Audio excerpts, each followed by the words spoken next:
guys, welcome back to my YouTube channel. This is Crystal Mputi, as you can see, just like in the name of the channel. Today we're going to have a Bible study on friendships. I know this is one of those topics where you're like, yeah. There's an opportunity for me to notice that there is a snake, there's a Judas, and there's a Peter in my group. I always saw them, but I never took them into considerations. So today we're going to be talking about friendships, right? And what the Bible says about friendships. Things that we noticed and we heard of, but we never took action of or ever actually thought that, oh, it's in the Bible as well. So today we're going to be talking about friendships. It's going to talk about you being cautious around your friendships and all the type of things, right? So you know who should be in your circle, who you shouldn't be in your circle. And if you want to know more about that, please stay tuned. Please note, I am not a pastor or a mamfundis or anything. I'm just a person who feels the need to preach the word of God and talk on knowledgeable topics that people need to focus their energy on, especially if it's affecting you at that point in time in your life and you want to know about it more. I am here to help you. Do please have your own book and Bible and take note of all the verses so you can read them on your own and ask God to guide you so that you can have your own clarity and understanding of what it is. This is my understanding that was given to me to understand what I'm telling you. You have an opportunity for you to also learn and know it for yourself. Okay, so now let's get into it. So yeah, I got the old Bible with me. For you guys who don't know me, I have a Bible that has the same color as this. This is the KJV, the King James Version. So yeah, it's gonna sound different to most people, but I promise you, it doesn't matter which English it is, it will make sense to you. I'll try my best to interpret it in a way that everybody understands. So yeah, let's get into it. So guys, we live in the world where people are mistaken followers or acquaintances or colleagues or people that grew up for friends. They are people that you meet in certain environments and they actually become a family. But there's some, they are your acquaintances, you need to keep them at that. Some, they are your colleagues, you need to keep it at that. Some are your church members, you need to keep it at that. They're not your friends. As much as there's people in the work environment who will sabotage you by wanting to know all the things that you are doing in order to frame you or sabotage you, there's also people in the church who also want to make you feel bad because they don't want you in the church. You probably dim their light in church and they want to get the praise in church. They're not in church for the right reasons. There's people in school who feel that you are academically doing well, so they will sabotage you and they'll come in the form of, oh my God, can you please help me? You're the smartest. And they want to destroy you and stand in your way. There are those who see you striving on social media and they say they want to be friends with you to, just to grow social media platforms. And once they grow social media platforms, they don't care about you. It's not a problem. Everybody's here for a certain agenda and you need to know who's who. The same way Jesus knew who was who, you need to know who is who and you need to be strategic about it. You can allow a person to be the death of you for a good cause, or you can actually realize that some people, they're not as strong as you think they are or they think they are. So we need to understand what a friend is and what are they for, right?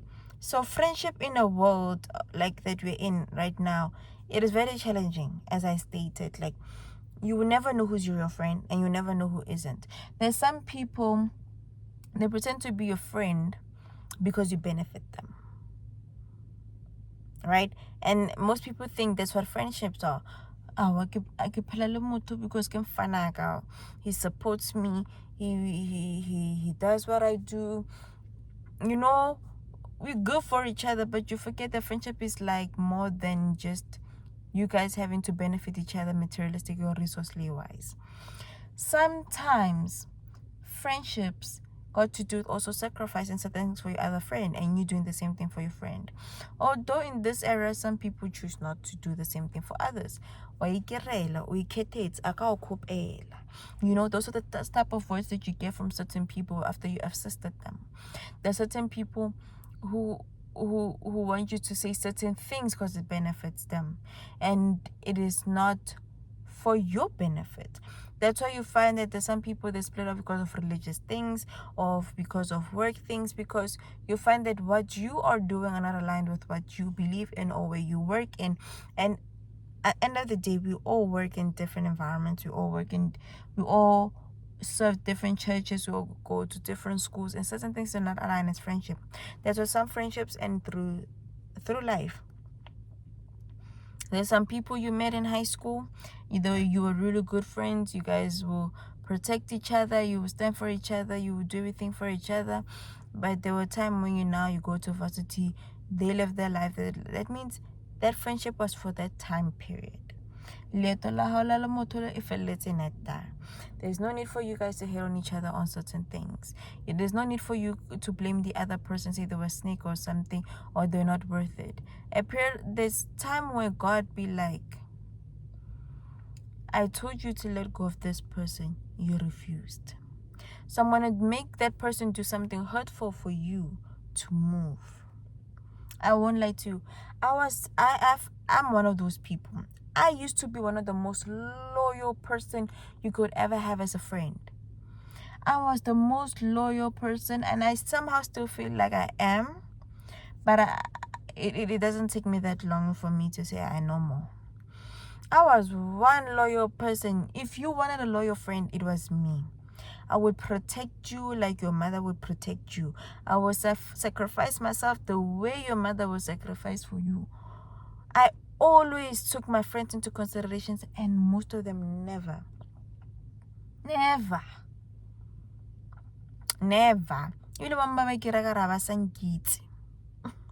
Literally, they will pass me by like they don't know me. But come up along one table like I post them with the comment and saka limit pictures saka marama publishing and I'm like, how? But then you'll be like, no problem. I'll also smile and comment back, because I realized I saw not you were somebody that got set at that time and period in my life that you needed to be there. God wanted to do something with me and you, and he set you there to work with me at that time period. There's no need for me and you to keep any contact. If you don't want me people to see me with you, it's also fine. But social media will. So we need to understand what those things are. Understand there are some colleagues, they become family. They become friends, they become certain, but remember, there's some people, but they genuinely love you, but when an opportunity arises and they don't know what to do, they will betray you. It wasn't something that they planned like Judas. It is something that came at them at that point. This maybe this job opportunity, or somebody offered them money, or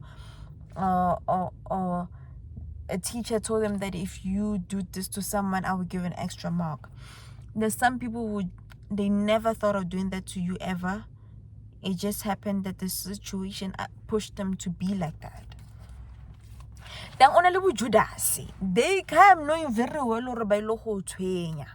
Or from first day, felt your aura. That person felt your aura from day one, and they were like, no, this one is gonna dim my light. This is gonna take the spotlight from me. This person is gonna put me under pressure unnecessarily. This person is gonna make me feel less more than I am. It's gonna remind me of all the people who were always better than me, or always my parents were comparing me with. So when a person made me feel overwhelmed or feel like, no, this person is not in the same league with me, what would people normally do? They would eliminate those people. Some will eliminate with witchcraft, some will do with lies, some will take somebody's words and twist them and twist them and twist them and twist them in a way that even those who's heard will now have a different understanding of what they heard, of what you said. And I promise you, when it comes to words, you can manipulate anything. And a lot of people who have Satan, they are more likely to manipulate your words into things that are not true. That's why most of the time I used to be a loyal friend, but there were certain words that made me realize, oh no, I shouldn't chill with this person anymore. That was my life. I used to have friends, but every time God will make me listen to certain words, and I realized, it's chai for you. Even like today, I said something and I saw a facial reaction of certain people, and I realized, oh no man, God made me say that for a reason. He knew, oh no man, we're not gonna okay about the friends that people you consider your friends or your close whatever. Look, I'm gonna make you say something that is not probably correct, or it's not, you didn't put it in the right context. And I saw the facial reactions and I was like, these are the ones who've been selling me out. Then you know, from now on, it's either when you chill with them, you lie in a way that you can say, hi, Mina, or you isolate yourself from them. You choose. Again, remember, lying is a sin. You choose, or you separate yourself from those people, or you actually move. So now we're going to go into the first verse in the Bible. Now, this will highlight dependable and faithful friends. So you're going to go to Proverbs 18. It's really predictable, right? That if you were to go to get a life lesson, the first book you will open, it will be Proverbs. It will definitely be Proverbs, and it will definitely give you the verse that you need. So this is King James Version. I also have a new version here, so I will read both of them. So it says in the King James Version, it says, is chapter 18, verse 24. Right? It says, the sluggard buries his hand in the dish. Sorry. Let's correct that. A man of many companions may come to ruin, but there is a friend who sticks closer than a brother. This is King James Version. The New International Version says, one who has unreliable friends becomes to ruin, but there's a friend who sticks closer than a brother. Right? This highlights the importance of dependable and faithful friends. We all need people who can be with us in our lives through thick and thin, just like Jesus was. Like I said, I used to be that friend, and I thought that if I was that friend, I will also have those friends. It didn't work out for me, ever. I cannot testify to you and say I have a faithful friend to this very day. I do have friends that I've known for the longest time, and I'll just say they're my friends because get la ring. But I won't lie to you. I've never had a friend who stuck with me until the very end. Some will hate me for telling them the truth. Whatever wrongdoings they do, I must just say, yeah. You know, Chomi? Alright, you're good. And then when something bad happens to them, Snags, why didn't you tell me that it's in danger? Because the problem is that whatever you tell a person, it's how you the way you're thinking and saying it, they might not project the same. Remember, when you and your friend you're messing around as friends. But then there will be a time when you want to make them understand the guy you're with is not right with you, or Chumi, where you're going is not the right lift for you. Sebo umutur you mara chumi no kaba dom kopo wayakwa. It doesn't hit right. Do you get what I'm trying to say? You're used to being a straight talker to your friend, and now your friend takes that as offense. She literally called me stupid. Knowing very well snacks. So there are some people, right? They turn a different leaf. You have friends who will be with you through thick and thin, but there will be friends who luring nah. So let me give an example that goes to what this Bible verse says. Now, I had a friend who had too many friends, and they felt really great having those friends. Nah? They never cared about me being their best friend.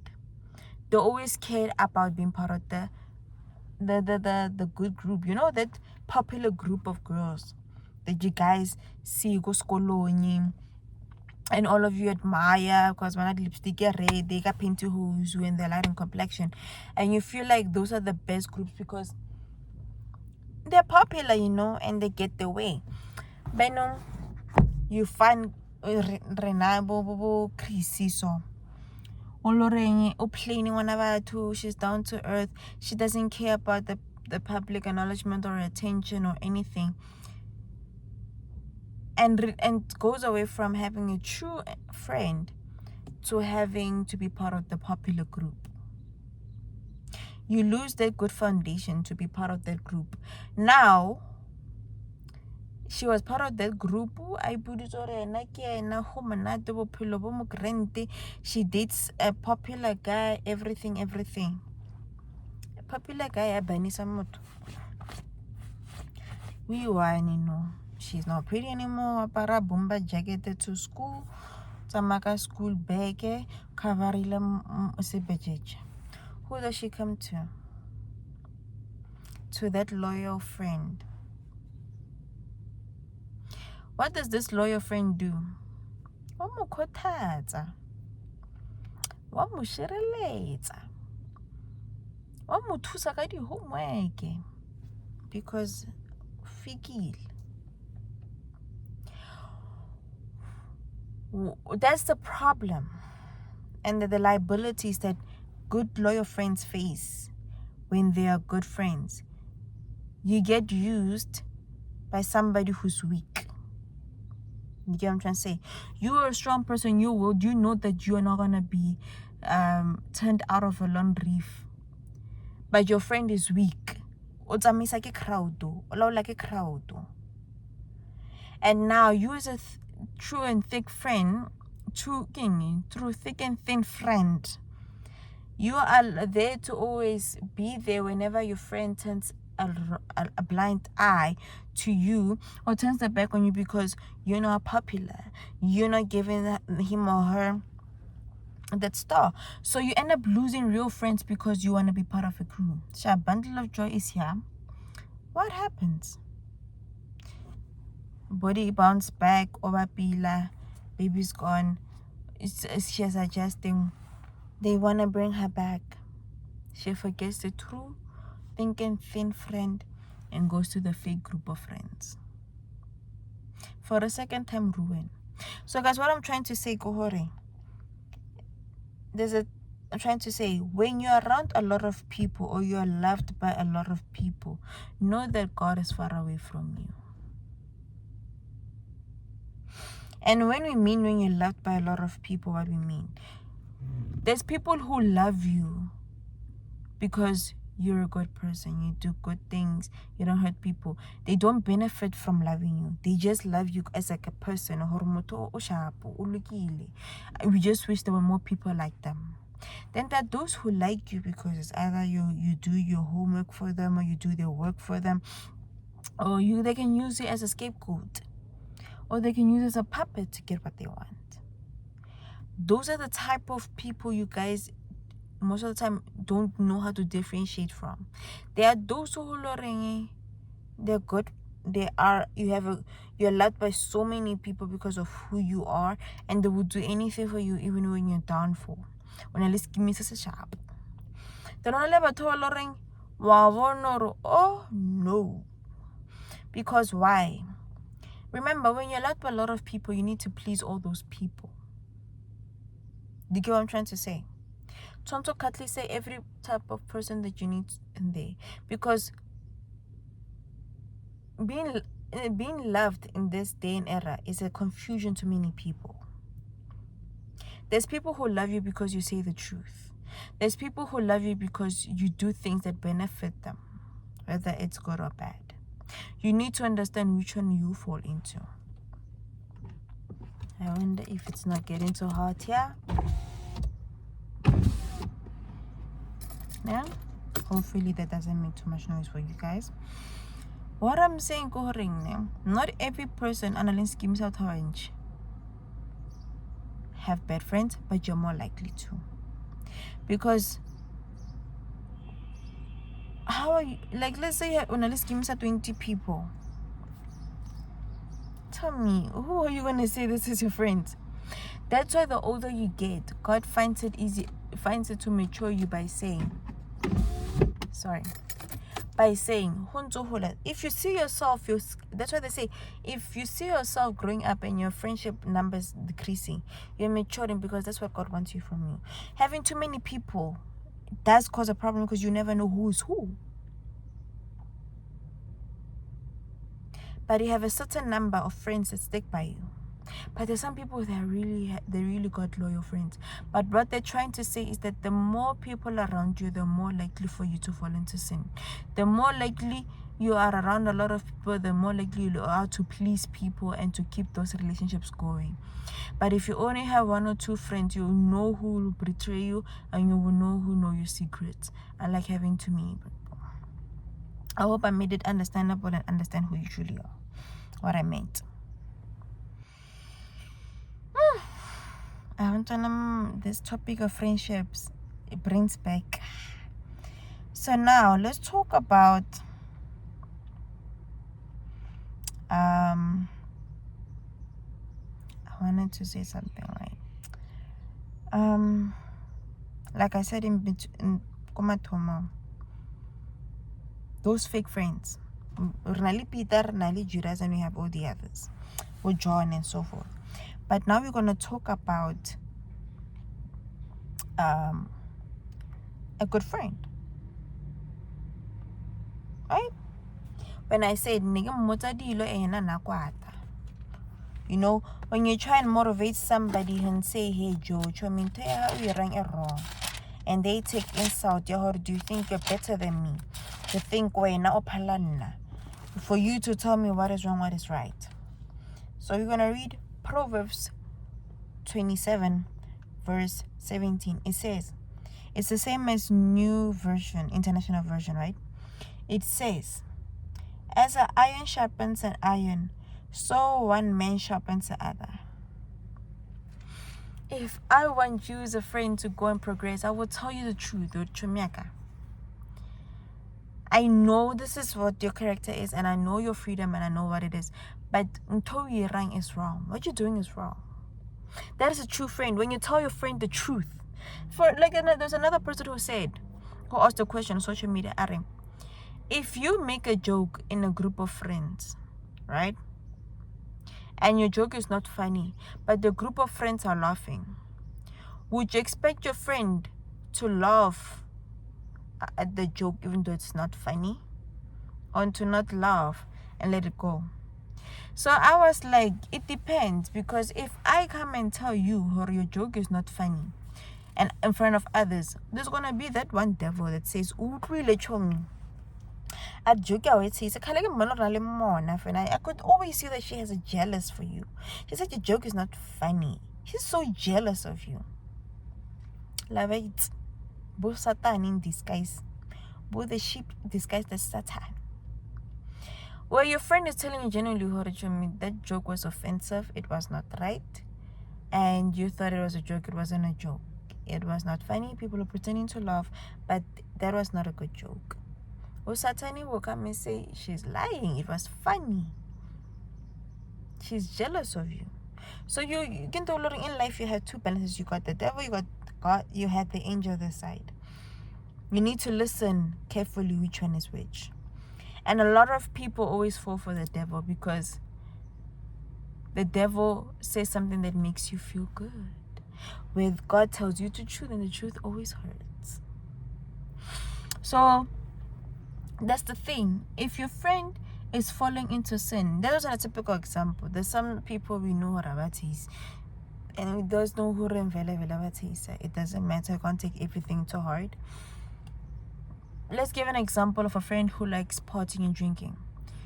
You tell your friend, no, we are groover and it's going to be bad for your education or your career for you to present yourself in the way that you're presenting yourself, being drunkard and not be on purpose, or you're smelling of alcohol, or you're always late, or you're always barbarically fighting in the household, and you think it's cool to be who you are. That is also something that you as a friend, you need to tell your friend. There's some of us, we are or not even us. There's some people, they will not be able to tell the friend face to face, or hey Joe, what you're doing is wrong. So they find other people to help them, and the friend will take mistakenly and be like, oh, now you're telling everyone my problems. So okay, sorry. So I had to move because the phone, you know how our iPhone be like, it'd be like the temperature is too hot. Please proceed later. So on this verse, we're talking about how friendships should be encouraging each other, how you should encourage each other to grow, how you're supposed to push each other for greatness, development, and pushing yourself to be the right place. And a lot of friends don't understand that.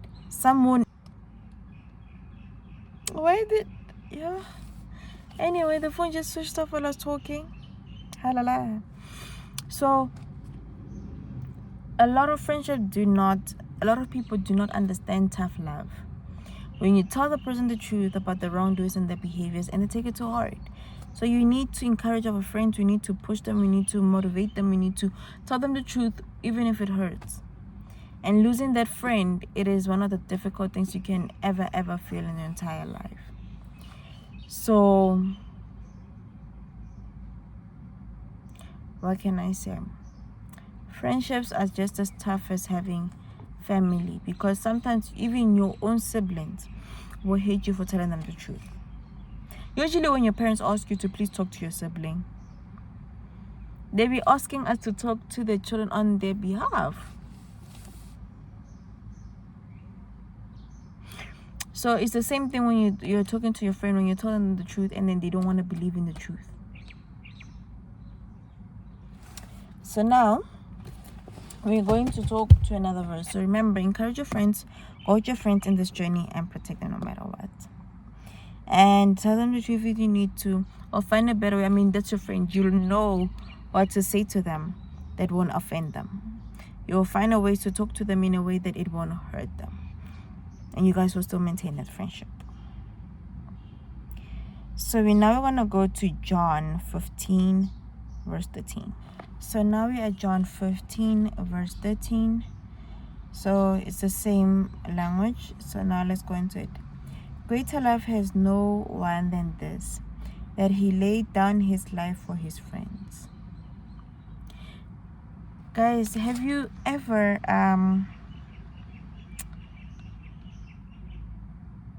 seen the way most men will sacrifice their lives for their buddies, where somebody will throw themselves in front of the gun to protect his friend, or he will not snitch no matter how bad the situation is. He would rather die than to snitch on his friend. These are the type of friendships that is known to be existent, even though we know that some people will sacrifice their lives and then their friends, they were not worth sacrificing for. But when now you know you did what you did in a good deeds, that's the whole purpose of a good friend, and you did a good thing. So the ultimate friendship, act of friendship that we have seen in the Bible of heard of in our entire lives, is the sacrificial love that Jesus did. He gave up for our lives. He was there when their friends were needed. He gave up and showed up no matter what. Jesus is a good example of what a friendship is. He was there for his disciples and all the other people. He prayed for them. He washed their feet. He was present. He forgave them, and he loved them and sacrificed his life for his friends, including us.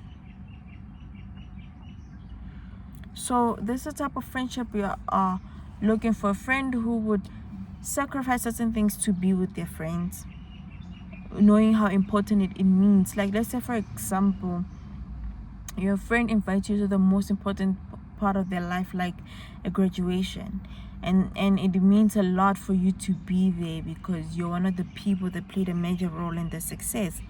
And when you have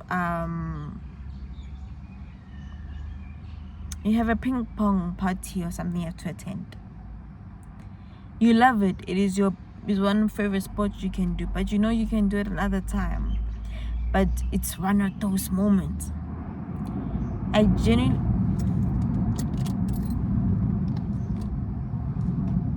thought it was gonna rain.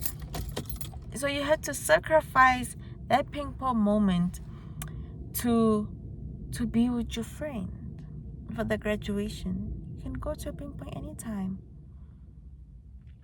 Your friend's graduation probably will come once in their life. They will never go to varsity again or even graduate again.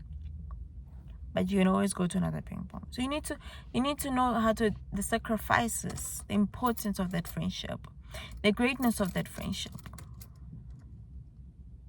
You need to know the sacrifices that come with it. Okay. Now let's look for this. So we also know that we need to look at how Jesus was in his friendships with his 12 disciples. We also need to understand the sacrifices that we encounter with life.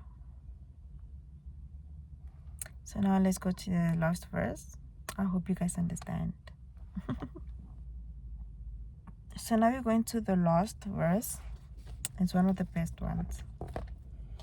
It says, Ecclesiastes chapter 4 verse 9 to 10. It says, 2 are better than 1 because they have a good return for their work.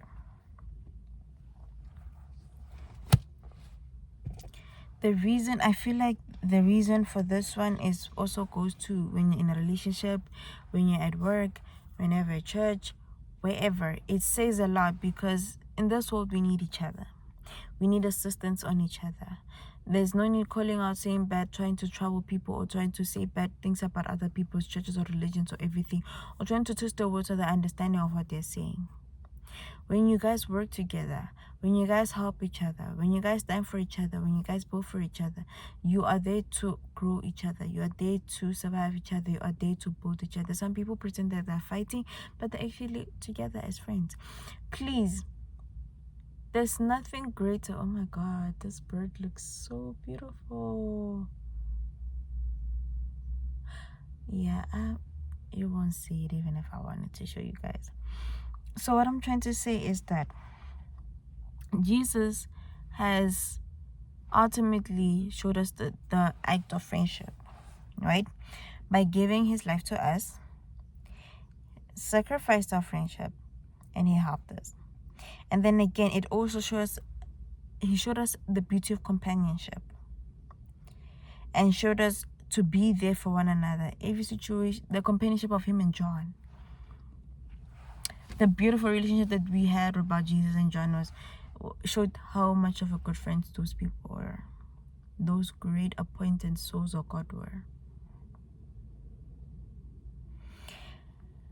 When life knocks us down, friends are there to help pick us up.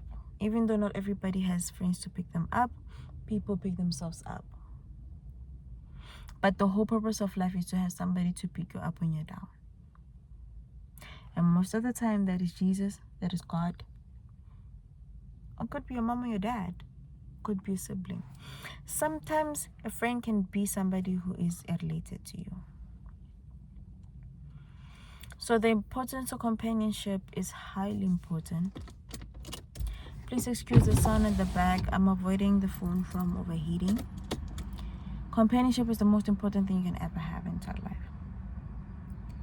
So be friends with someone and be generally friends with them. If you want to be the acquaintance, be the acquaintance. If you want to be a social media colleague, be the social media colleague. If you just want to be the colleague, be the colleague.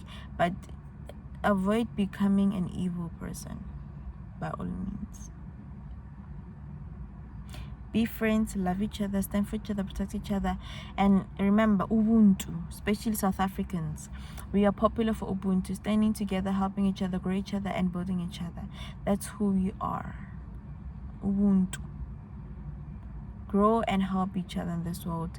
When you're an older person, you see a younger person with ability and strength, stand with them, build with them, grow with them. Be with them and build with them no matter what.